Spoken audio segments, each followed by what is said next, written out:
Hola, estás escuchando la tercera temporada de Las Drogas como Son, el podcast de Proyecto Soma. Esta temporada la grabamos durante los 4 días de la Harm Reduction International Conference 2025, que se realizó en Bogotá, Colombia. En esta oportunidad nos centramos en 6 fenómenos latinoamericanos: la regulación de la marihuana, el surgimiento del tusi, el uso de la cocaína, los estigmas alrededor de la pasta base, la disputa por el sentido de la hoja de coca y el resurgimiento del debate en torno al tabaco. Si te gusta el contenido, recuerda darle like, compartirlo, recomendarlo. Encuéntranos en proyectosoma.com y síguenos en redes sociales como @proyecto_soma. Ahora sí, te dejamos con la entrevista. Juan David Piñacue es comunicador, activista e integrante del pueblo indígena Nasa. Desde hace más de una década es líder de Cocanasa, un proyecto colombiano que nació en los años 90 para defender el valor de la hoja de coca. En ese camino han enfrentado las trabas del Estado, persecución judicial y hasta demandas de multinacionales. En la Harm Reduction International Conference, Piñacue nos invita a repensar la coca ya no como un simple insumo del narcotráfico, sino como parte esencial de la vida, la identidad y la memoria de los pueblos. En este episodio hablamos de los estigmas, de nuevas formas de prohibición y de la necesidad de descolonizar nuestra relación con la hoja de coca. Bienvenido, Juan David, muchas gracias por estar aquí. Bueno, muchas gracias por la invitación. Acá muy atento a la conversa. A ver, ¿qué significa para ti la hoja de coca? ¿Qué lugar ocupa hoy, además, en la vida de los pueblos que la cultivan y la consumen? Bueno, para mí personalmente, la hoja de coca es la mamá coca. Para mí es la madre, es la que guía. Y partiendo de ese hecho, es desde donde yo desarrollo todo lo que hago y cómo la muestro, cómo la comparto. Así como una madre... A mí me gusta pensarlo de esta forma. Así como una madre te puede indicar varios caminos, también te da la posibilidad de que los escojas, siempre previniéndote y siempre acompañándote. Y siempre la coca, al menos en mi vida, ha estado presente, acompañándome y guiándome. Pero bueno, quiero contarte y quiero hablarte acerca de estos 2 caminos que me parecen muy interesantes cuando hablamos cuando me preguntan de la coca y su relación con la cocaína, que en un momento consideraba que era una relación un poco maldita. Podía considerar que era un poco la prostitución de la hoja de coca, pero con el tiempo he entendido esa relación de una forma diferente. En ese libre albedrío que uno llama, es bonito ver y es bonito entender entonces cómo se te abren 2 caminos. Y llamemos a un camino, vemos el camino de la cocaína, que brinda ese acelere, ¿no? Que brinda ese desenfreno, que brinda el yo soy el todopoderoso, que brinda el sentirse el rey del mundo, el que brinda ese egocentrismo, ese mundo antropocéntrico, ¿no? De el hombre como el centro de todo. Y ahí quería hacerte una pregunta a propósito de esta, digamos, comparación que haces entre coca y cocaína. Se suele decir que la hoja de coca no es cocaína, pero digamos que en parte también lo es, en el sentido de que las hojas de coca tienen el alcaloide, que es la cocaína, en cierto grado, ¿no? ¿Cómo piensas tú esa tensión entre marcar una diferencia clara, pero sin negar que existe una relación? Definitivamente hay una relación y entonces de eso se trata estos 2 caminos, ¿no? Estos 2 caminos de los que te hablo. Hay coca y hay cocaína en la hoja de coca y siempre está, ¿no? Y está en este camino, ¿no? Como de la cocaína, y en este camino también está en el camino de la hoja de coca, como del camino de la relación y de la comunicación con los seres que nos rodean, con las otras personas, con los otros seres vivientes, con la madre tierra.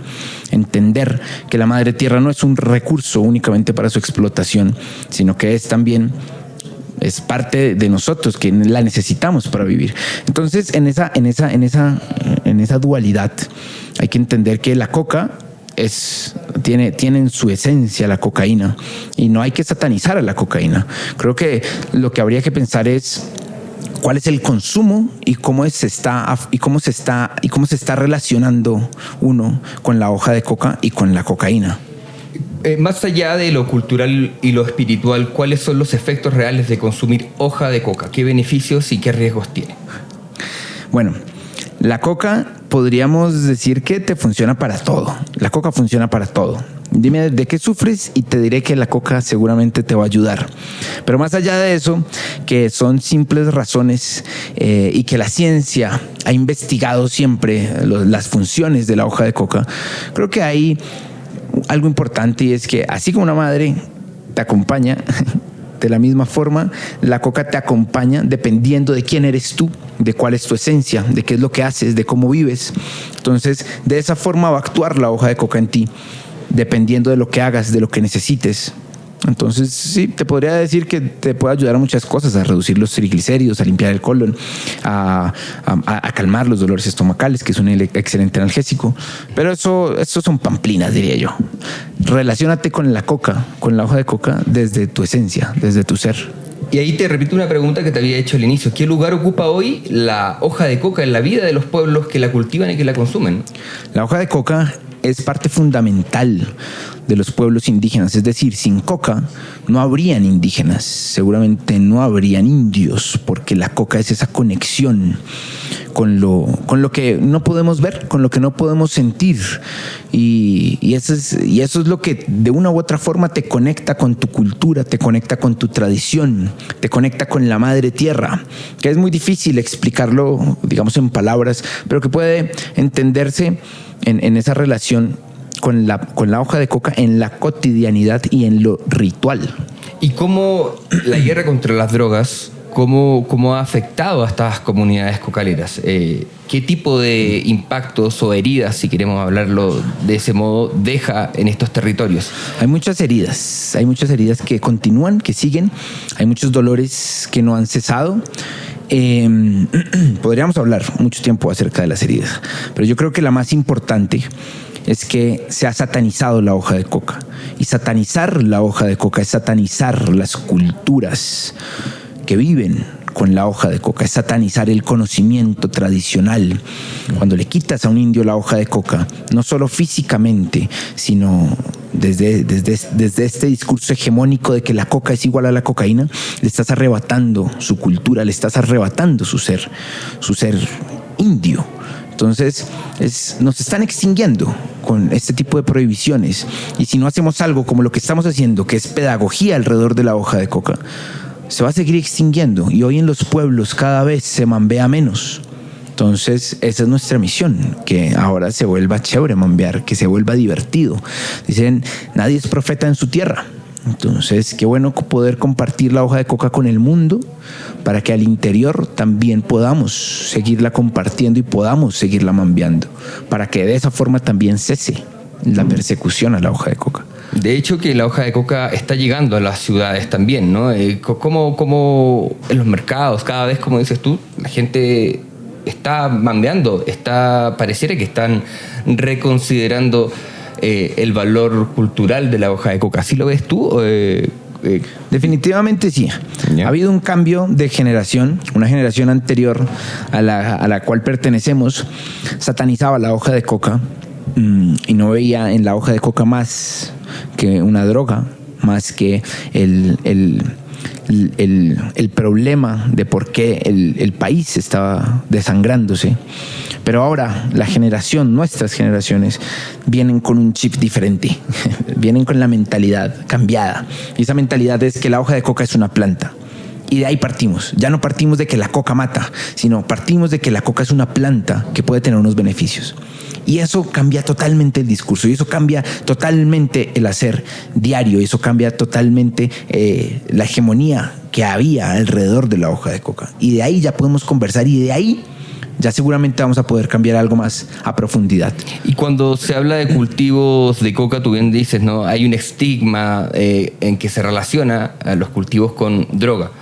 Y muchas veces cuando se habla de los cultivos, se piensa solo en narcotráfico. ¿Qué hay detrás de esos paisajes, ¿no? ¿Qué historias de vida, de resistencia crees tú que deberían conocerse? Definitivamente hay cultivos, y no, digamos, sería tapar el sol con un dedo, decir que no existen cultivos o que son todos cultivos aptos para el consumo humano y que no hay cultivos que se usan con fines ilícitos. Definitivamente no. El mayor porcentaje de cultivos que existen en Colombia de hoja de coca son con fines ilícitos. Y hay muy pocos cultivos y cada vez están habiendo menos y estamos luchando para que no. Menos cultivos de uso tradicional. Okay. Entonces, esa es nuestra historia. Cómo detrás de estas personas que están cultivando una planta que se usa para un uso ilícito, no hay personas, si nos vamos a esa área, no hay personas que están queriendo hacer el mal. Simplemente hay que entender una situación que los rodea en su día a día, y es que no hay carreteras, no hay comunicación, muchas veces no hay luz. Y por ende, construir o tener un espacio en el que no haya que depender de la hoja de coca se vuelve muy complicado, porque es un cultivo que lo pagan a muy buen precio, siendo aún un precio muy bajo el que se paga en relación con las ganancias que hay alrededor de la hoja de coca y con lo que exponen las personas que exponen su vida para sembrar estos cultivos y exponen su vida también para defenderlos, porque es con lo que comen, es con lo que sobreviven en el día a día en sus tierras, porque no hay nada más que sembrar que sea igual de rentable a la hoja de coca, siendo la coca no tan rentable. La caja chica le llaman justamente a lo que deja también la hoja de coca en términos económicos para las poblaciones o comunidades que cultivan la hoja de coca, porque también de alguna manera, en comparación con el café o con el cacao, demora mucho menos tiempo los cultivos de coca. Ahora, esto tiene su contraparte, ¿no? Abandono, fumigaciones, persecución también para las comunidades. Quería preguntarte qué deja todo eso en el cuerpo, en la tierra, si queremos decir también en el alma de quienes han defendido la coca durante décadas. Se vive... Es algo de lo que uno no puede decir y se pueda despojar fácilmente. En este tipo de cultivos se entra en una dinámica, este tipo de cultivos llamados ilícitos, se entra en una dinámica de guerra. Es decir, actores armados que entran para apropiarse del negocio, actores armados que están defendiendo el negocio, actores armados, pueden ser oficiales, que entran a imponer orden, entre comillas, muchas veces sin respetar y sin tener en cuenta esas dinámicas que existen ya en los territorios. Entonces, se aprende a vivir con la guerra, definitivamente, se aprende a vivir las tomas de los pueblos, y es interesante, es bonito, porque hace poco me lo preguntaba, y es por qué la gente no se va masivamente de sus territorios, si las están secuestrando, si las están matando, si a sus hijos los están llevando a la guerra obligados. ¿Por qué no se van? Y la respuesta era sencilla, y es: este es nuestro territorio y lo vamos a defender.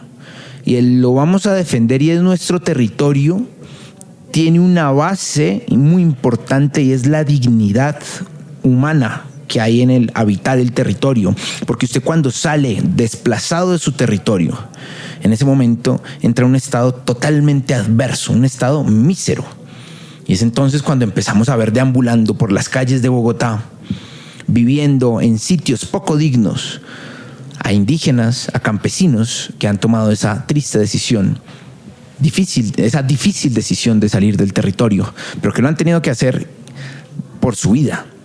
Y vivir fuera del territorio, vivir fuera de las tierras. La tierra es riqueza de una u otra forma. En la tierra están las gallinas, está la cebolla. Tú no te mueres de hambre. Si sales del territorio, empiezas a sufrir de hambre. Y ya no es solo que vivías en guerra, sino que se viven otro tipo de guerras fuera del territorio. Entonces, eso es una huella que marca a toda una generación,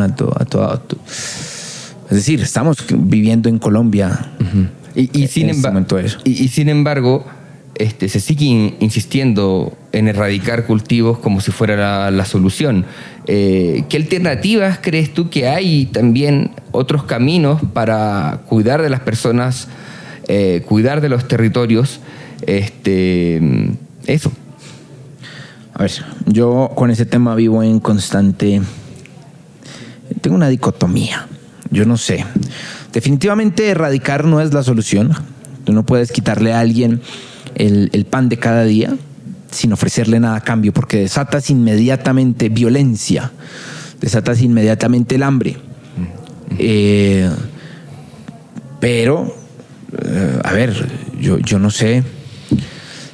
Bueno, creo en el libre albedrío, pero no sé qué tan... Yo desconozco el tema de drogas. Si tú te quieres meter algo, está bien, pues no sé qué tan beneficioso puede ser este tema, que la coca sea usada para esto. Bueno, no sé, yo es algo que lo pienso todos los días y aún no me resuelvo. Ahora, quería consultarte de un caso bien particular, que es el caso con Coca-Cola, que digamos que enfrentan un litigio. Tú me dirás si estoy en lo correcto, si todavía está eso, digamos, en activo o no. Coca-Cola, una de las marcas más reconocidas del mundo, que les exige a ustedes, Coca-NASA, dejar de usar una palabra que ustedes han usado siempre. ¿Qué representa esta pelea para ustedes? ¿Y qué está en juego también ahí? Yo creo que está en juego nuevamente la dignidad. Está en juego el no ser pisoteados nuevamente y no dejar que nos pisoteen, a como están acostumbrados estas grandes multinacionales, a dejar sin agua los territorios, a acabar con los sindicatos, a acabar con todo lo que les genere un poco de resistencia. Pero se han encontrado aquí con un pueblo unido, definitivamente, porque acá no, el día en que llegó la segunda, porque ya han sido en dos ocasiones las que nos han amenazado. ¿Hace cuánto tiempo? Eso fue en el 2022, 2021 quizás. Yeah. En el 2021 fue muy bonito darnos cuenta de que no estábamos solos y de que había un respaldo general en la comunidad. Entonces, cuando envían esta carta amenazante en la que exigían que dejáramos de usar el nombre Coca y la hicimos pública, de inmediato toda la comunidad empezó a rechazar estos actos de Coca-Cola. Uh-huh. Y el ultimátum, porque fue un ultimátum lo que nos envió Coca-Cola, eran 15 días para sacar del mercado todo lo que dijera Coca en nuestra cerveza. Uh-huh. Bueno, seguimos esperando. Acá seguimos esperándolos con la dignidad en alto.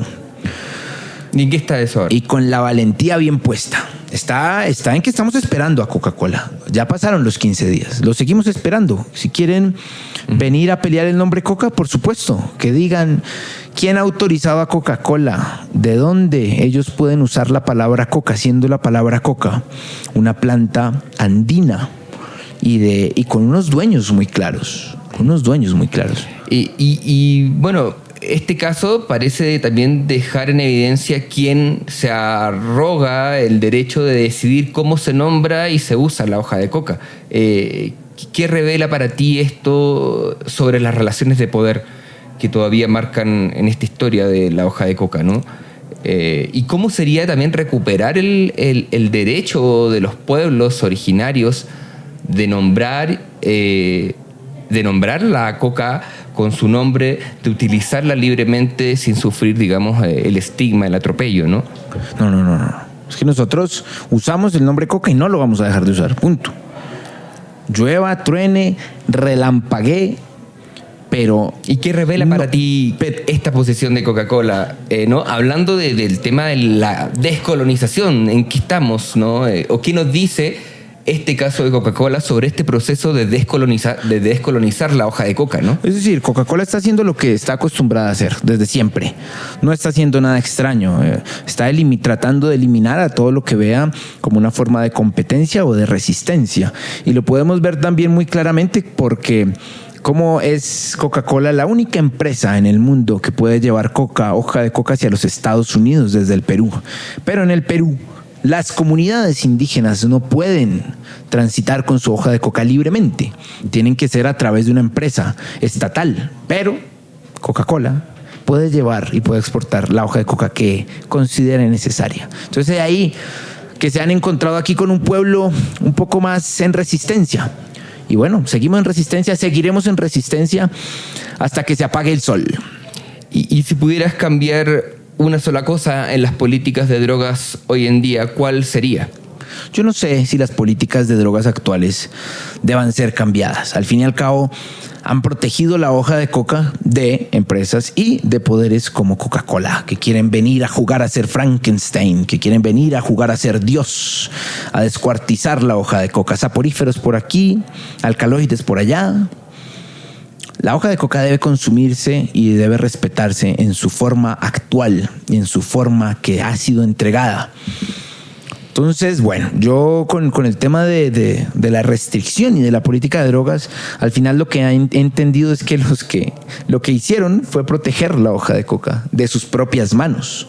Entonces, si ha de salir la hoja de coca, cambiaría que no esté ahí por ser la mata que mata, sino que la sacaría por la dignidad de la coca, por la dignidad de los pueblos que la consumen. Eso cambiaría, pero no sé si cambia el hecho de que esté protegida como está siendo protegida ahora. Hoy nosotros tenemos el beneficio y la fortuna de poder acceder a ella de manera cotidiana. ¿Y qué idea te gustaría que se lleve quien esté escuchando esta entrevista? Bueno, que se lleve la idea que se quiera llevar de lo que hemos hablado. Podemos hablar más, podemos profundizar, pero bueno, que se lleven la idea que a bien tengan llevarse. ¿Y qué podemos aprender de las comunidades locales que han convivido con la hoja de coca desde hace siglos? ¿Qué podemos aprender? Yo no sé si podamos aprender. Yo no sé si podamos aprender porque eso es algo que se lleva en el ADN. Yo no sé si deba ser aprendido porque al aprenderse sería simplemente una mímica de lo que se hace realmente.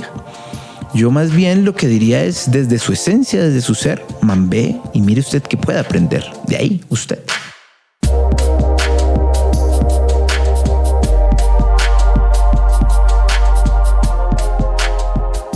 Este episodio fue posible gracias a la organización Harm Reduction International.